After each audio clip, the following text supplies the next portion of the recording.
Bandara Soekarno-Hatta tercatat sebagai salah satu bandara tersibuk di dunia. Sekitar 60 juta penumpang memadati bandara yang namanya diambil dari proklamator ini. Padahal untuk kenyamanan seharusnya Soekarno-Hatta menampung 22 juta penumpang per tahun.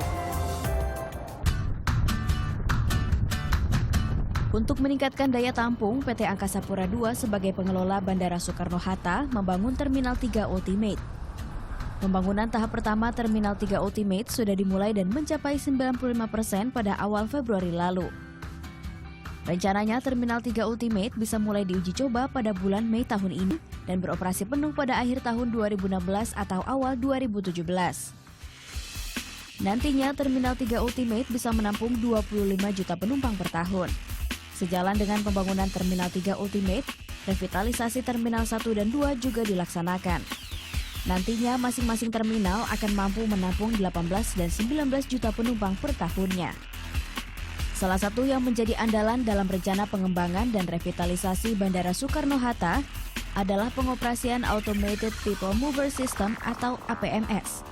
APMS adalah moda transportasi rel ringan tanpa masinis. Kendaraan ini nantinya akan bergerak secara otomatis di dalam lingkup Bandara Internasional Soekarno-Hatta.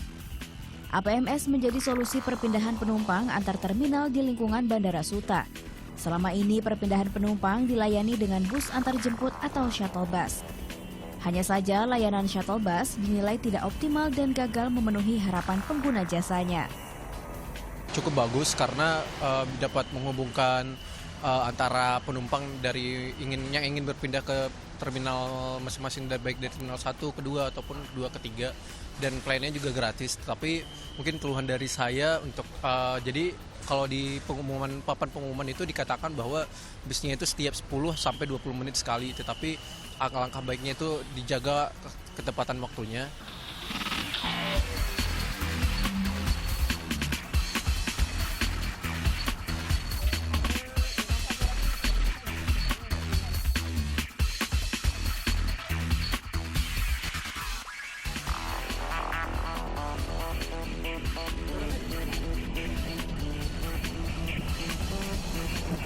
Untuk saat ini memang agak susah jika kita ingin berpindah dari terminal 1 ke terminal lainnya di lingkup Bandara Soekarno-Hatta ini. Kita harus menunggu bus datang beberapa saat. Namun PT pihak Angkasa Pura II sebagai pengelola bandara akan segera mengganti layanan bus gratis ini dengan Automated People Mover System atau moda transportasi otomatis. Keunggulan APMS adalah daya tampung yang mencapai 7 kali lipat shuttle bus. Selain itu, jadwal dan ketepatan waktu kedatangan APMS di tiap-tiap terminal lebih presisi, sehingga penumpang bisa memperhitungkan waktu tempuh dengan lebih efektif menuju terminal tujuan mereka. Rencananya APMS akan mulai beroperasi pada akhir tahun 2016 mendatang. Pembangunan Terminal 3 Ultimate dan revitalisasi Terminal 1 dan 2 merupakan perwujudan dari cita-cita Angkasa Pura II untuk menjadikan Bandara Suta sebagai bandara transit di Asia Tenggara. Sebagai bangsa yang besar, negara yang besar, masa iya sih kita dari sini ke Singapura ke Australia gitu. Nah, kita ingin membuat bandara ini menjadi bandara yang lebih baik, lebih terhormat, dan memberikan suatu bangkitan. Bagi apa? Bagi ekonomi, bagi pariwisata, bagi kebudayaan dan sebagainya. Nah, apa yang kita lakukan ini tentunya harus diikuti dengan peningkatan level of service.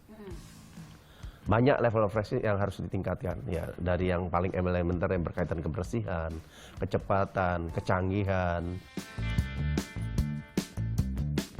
Berbagai fasilitas canggih dengan standar internasional akan diterapkan di Bandara Suta, khususnya Terminal 3 Ultimate. Seperti self-baggage drop yang memungkinkan barang penumpang tak perlu dibawa ke check-in center. Selain itu, bandara akan dilengkapi Airport Security System. Untuk menjamin keamanan, CCTV akan dipasang di setiap sudut. Kelebihan CCTV di Terminal 3 Ultimate ini mampu mendeteksi barang yang ditinggalkan pemiliknya dalam beberapa saat, mengirimkan pemberitahuan ke sistem keamanan, hingga barang yang tertinggal atau hilang akan mudah ditemukan.